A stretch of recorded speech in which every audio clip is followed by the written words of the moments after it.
is an emergency transmission from FEMA Region 6 in occupied North America.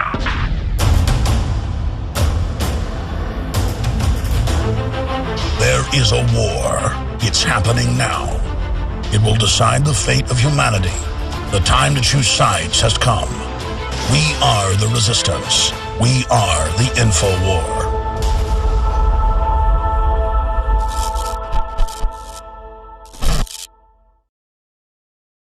We have a mayor who has now gotten out of Bloomberg's group and blown the whistle on them. This is devastating news. You know, sometimes we get tired of hearing the same stories, we think, over and over again. We get tired of fighting this fight against the same people, trying the same tactics. They continue to lie about what their agenda is. But we had a mayor of Poughkeepsie, New York, come out this week and talk about why he and 50 other mayors left Bloomberg's gun control group. Now, although 50 mayors may have left, we do have one mayor who signed up. Actually, we got two mayors. We got the new mayor of New York and the mayor of Boston. Both signed on to the confiscation group, the group of mayors against, quote, illegal guns. This is the mayor of Boston statement today. He's now talking about doing a gun buyback in Boston. They had an accidental shooting of a 9-year-old by his brother, and in response to that, they want to take all the guns in Boston, try to get people to sell them in. They're going to offer them an incentive to buy them back. They're not going to do confiscation just yet, but listen to the way he talked about this. He said, we need help from the community. We need help from these people to let us know where these guns are. Who has these guns so we can get them off the street? So it's not just a buyback. That's the way they're putting this out there. They want registration. They want informants. Tell us who's got this guns so we can get them off of the street. They want to have registration. They want to have informants because that's what comes before confiscation. We've seen this with the SAFE Act in New York. We see that the new mayor of New York has now signed on to the Bloomberg group. He wasted no time in getting in that. This is something that just keeps coming back and coming back and coming back. But we had one mayor who pushed out against that. And Kit Daniels reported on this on Friday. He told us what this mayor said. He broke this down for us. We've seen this happening over and over again. We're going to give you some historical context for this. We're going to show you some new information, and we're going to show you an amazing story that's out of Texas, that's out of Beaumont, Texas, that really illustrates that things are out of control. We've got people in Texas getting arrested because they're standing in front of their gun shop with an AR-47 slung over his shoulder, a guy dressed up in a banana suit. And he's got an AK-47 slung over his shoulder with a sign pointing to the gun shop. And it's an unloaded gun. He's got it slung with the barrel pointed down. And the police come by and arrest this 18-year-old kid who's simply pointing out that this is a gun store here. It's a new gun store.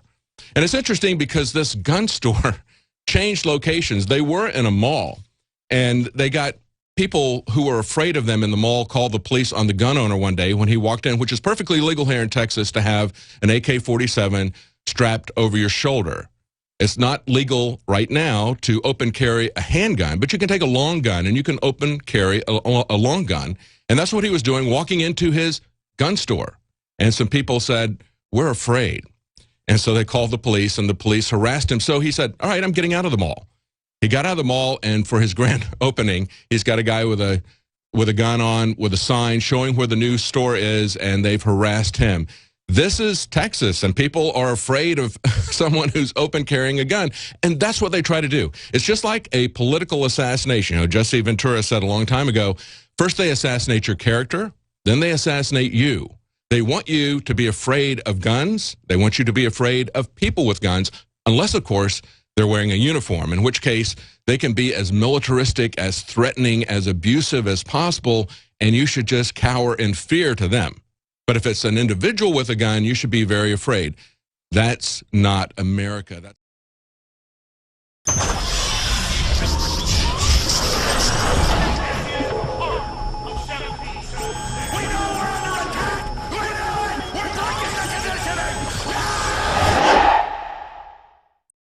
This is an amazing story that came out this week from one of the mayors that was in Bloomberg's Mayors Against Illegal Guns group. Actually, that title tells you a lot about their orientation. Because if you look at the Second Amendment, there aren't illegal guns, okay? We all have a right to keep and bear arms, and that right is not to be infringed by the government. And we've even had Supreme Court cases recently pushing back against this false notion that it is somehow a right of the government. No, this is a right that we delegated certain powers to them. These are inherent rights that we own as being a person. These are natural rights, and we restricted the government from touching those rights. Things like our privacy, which they violate all the time. Things like our free speech, which they're increasingly trying to take away. We have certain fundamental rights that are there because we are human, because we're individuals, as the Declaration of Independence pointed out.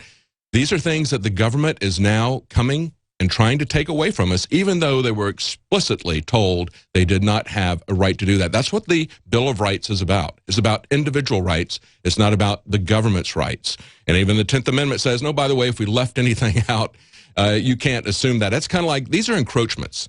You know, when they infringe on your rights, it's like the government coming across onto your property line. If somebody puts their fence on your property line, puts a part of their building onto your property line, you either have to get them to move that off, or you need to tell them that they've filed an easement for them to say that you can get on my property, but it's still my property.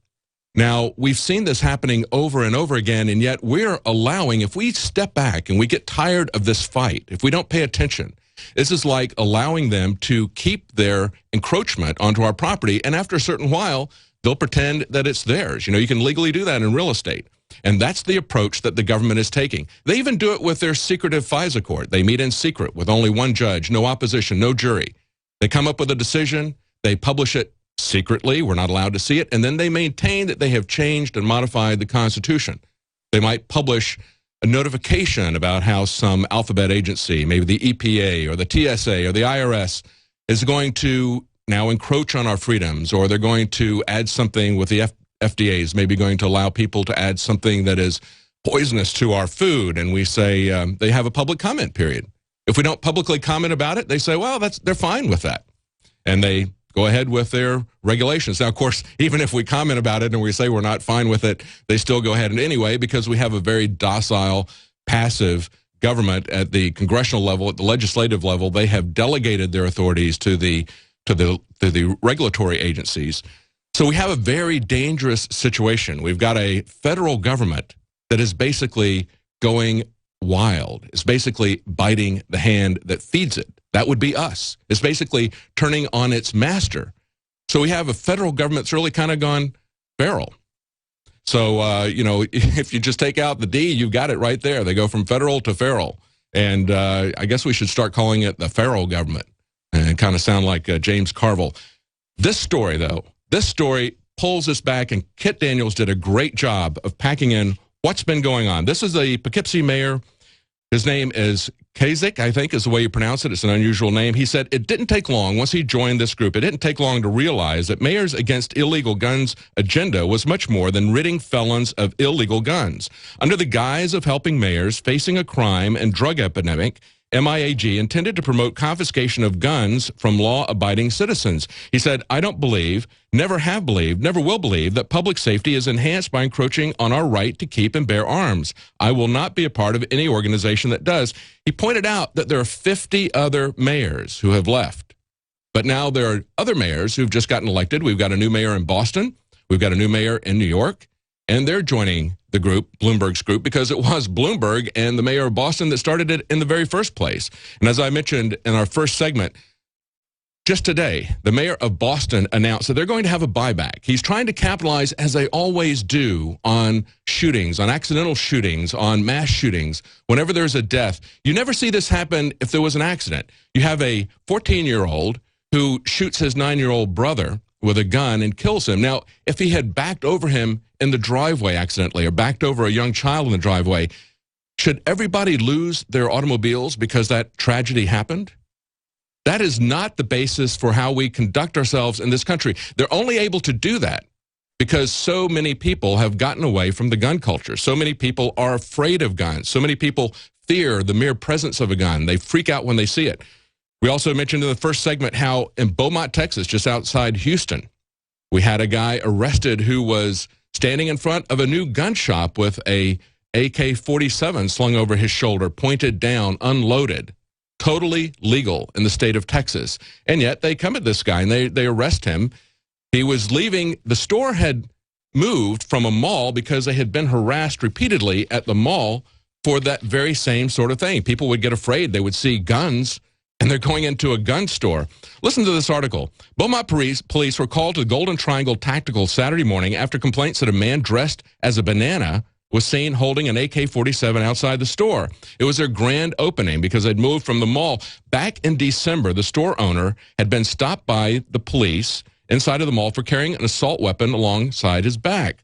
His gun was seized, and he was charged with disorderly conduct. See, it's not really a crime. They have to charge them with something, because if they don't charge them with something, then they will be charged with false arrest, and it really was false arrest. He didn't commit a crime. It's perfectly legal to carry a long rifle in Texas. But witnesses claimed that they were scared for their lives. Why are they afraid? Because they're not part of the gun culture. See, in North Carolina, they had a fellow who drove a car through a crowd of people. He was a Muslim. It was an act of violence, an act of hatred.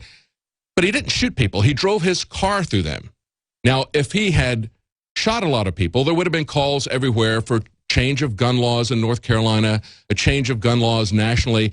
But when he drove through a crowd of people, injured people, I think he might have killed some people. I don't remember exactly the incident, what happened with it. But regardless, when this happens with a car, if it's a car accident, you have multiple pileups, or if it's a deliberate act to try to injure and kill people, they don't call for cars to be banned. But these mayors in Boston, New York, elsewhere, they do call for those items to be banned, and they trade on the fact that people don't know what they're talking about. They don't know what their rights are, and they don't understand where this is all leading. Now, we've had this mayor particularly point out, the mayor from Poughkeepsie who left the Mayors Against Illegal Guns, particularly pointed out the hypocrisy of the fact that in Chicago, where they have so many gun control laws, that they have so much gun violence. I've talked to James Garrock, a former prosecutor in Cook County in Chicago. He was there for decades. He started out as a drug crusader, and then he retired. He's become a law enforcement against prohibition spokesperson. That's leap.cc. These people are former prosecutors, former police chiefs, former law enforcement, judges, politicians who have seen the adverse effects of the drug war. And as he pointed out, in Chicago, the problem isn't that we've got too few gun laws. It's that we got too many drug laws. 80% of the shootings that are happening in Chicago are happening because of the drug war. This is a war of drugs. And this is something that Alex Jones has a special report we're going to play later in the show, targets this exactly. This is exactly what happened with Philip Seymour Hoffman. He is a victim of the war of drugs. So many people in this country are. Prohibition has added a new level of suffering. We've got the most number of people that have ever been in prison because of prohibition. It has not done anything to solve the drug problem. And what it has done is given us problems of violence on the streets that they then blame on innocent, law-abiding citizens who are not shooting people on the street. Jakari Jackson here, and I want to talk to you for a second about water. You know about ProPure, our flagship water purification system, but check out some of our portable water filter products at InfoWarsStore.com. The clearly filtered water pitcher. Also, for those of you on the go, we have the Athlete Edition filtered water bottle and the RAD Eliminator Pro filtered sports bottle that removes radiation. And keep in mind, we have replacement filters for all of these products. The ever-popular grab-and-go bag favorite, the Life Straw, the Crystal Quest shower filter system, and the Aquapod kit, great for mass storage of water. And while you're at the InfoWars shop, pick up a copy of our latest book, 31 Days to Survival. You can find all this and more at the InfoWarsStore.com. And don't forget, it's your support that funds our operation. Sign up for our free newsletter at InfoWars.com/newsletter.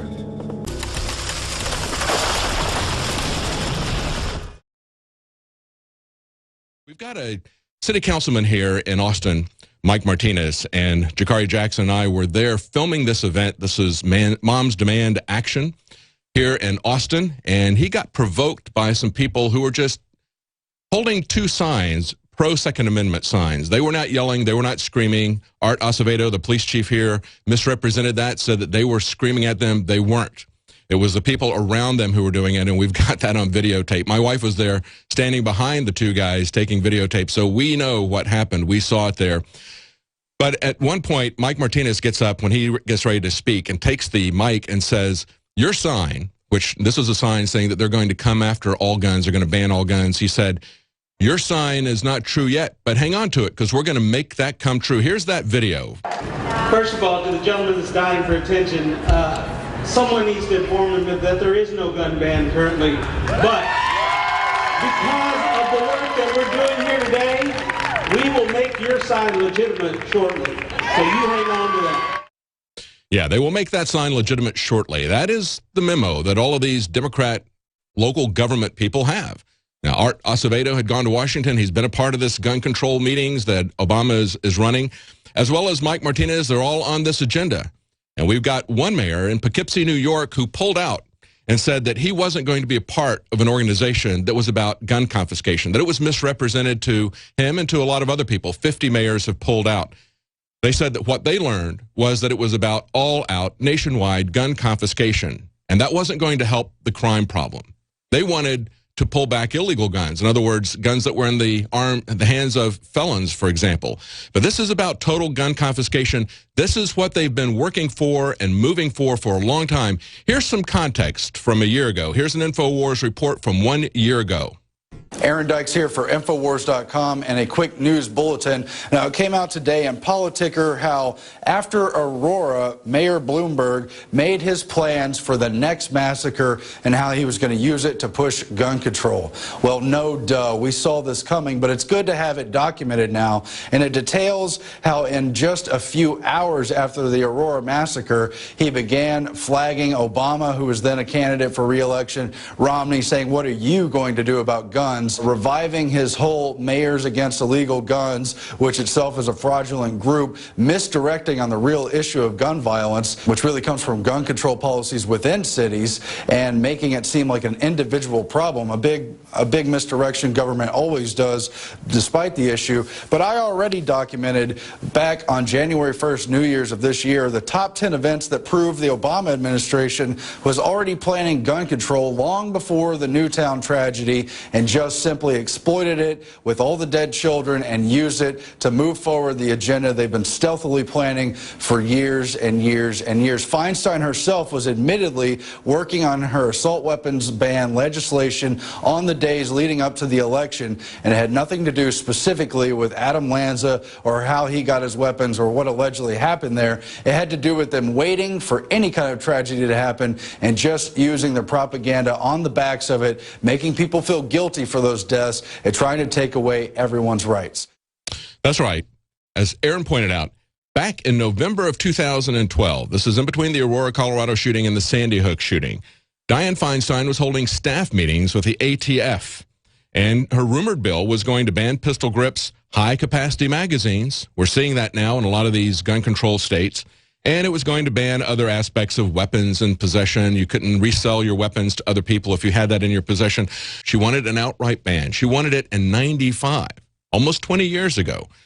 Now, the Detroit police chief has had an interesting epiphany. He's had a journey going first from California, then to Maine, and then to Michigan and to Detroit.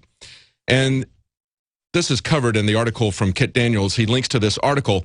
This is a police chief who, when he was in California, he completely bought into the idea that confiscating guns was going to make people safer. And then when he went to Maine, where there was very, very low crime, but very, very high gun ownership, it began to change his mind. And it wasn't just political pressure from the people there, pressuring him to grant concealed carry licenses, as he was saying. He was very reluctant to do that initially.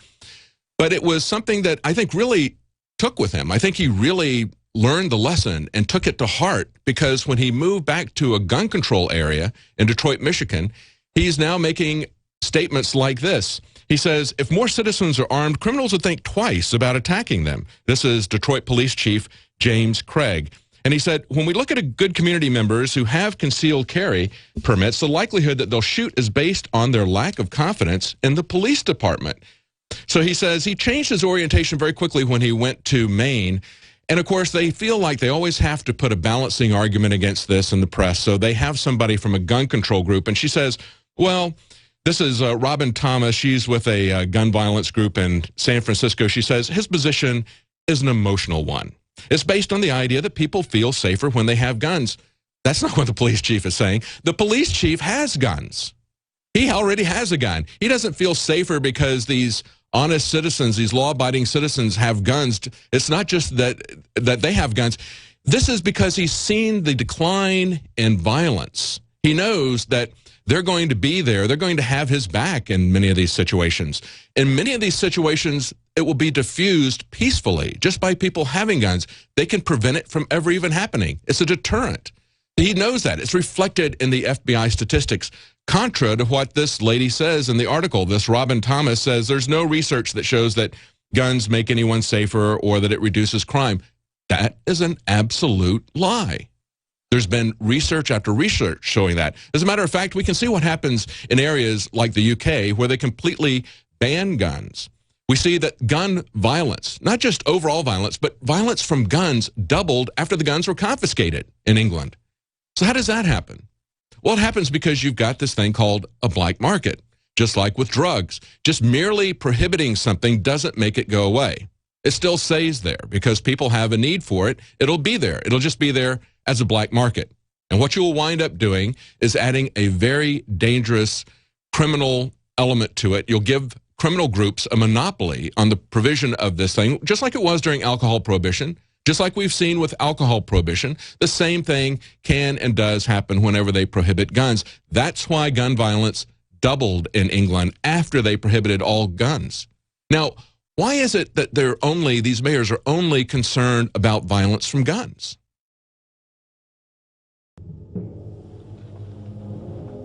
The InfoWars crew absolutely loves coffee because we love being awake. And I am somewhat of a connoisseur of coffee. So many times you go to a restaurant or even to a coffee shop and the coffee tastes like garbage.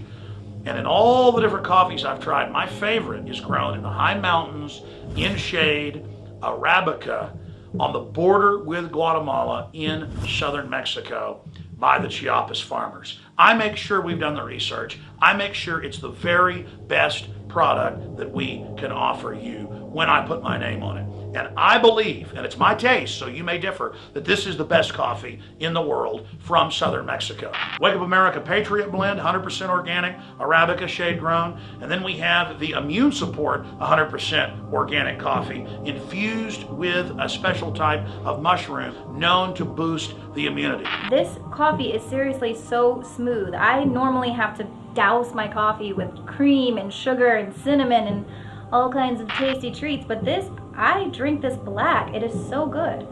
Well, that's why I like it, is that it has a kick, it has really good caffeine in it, it has a good clean wake up that lasts for a long time, doesn't give me a headache, but it's so smooth, it's so delicious. Just try it out for yourself. I'm telling you, this is my favorite coffee. We went through a lot of trouble to bring you this. Just try it, and I think you'll be hooked like we are here at InfoWars. Well, folks, find out for yourself and support the information war today. It's all available at InfoWarsLife.com or by calling toll-free 888-253-3139.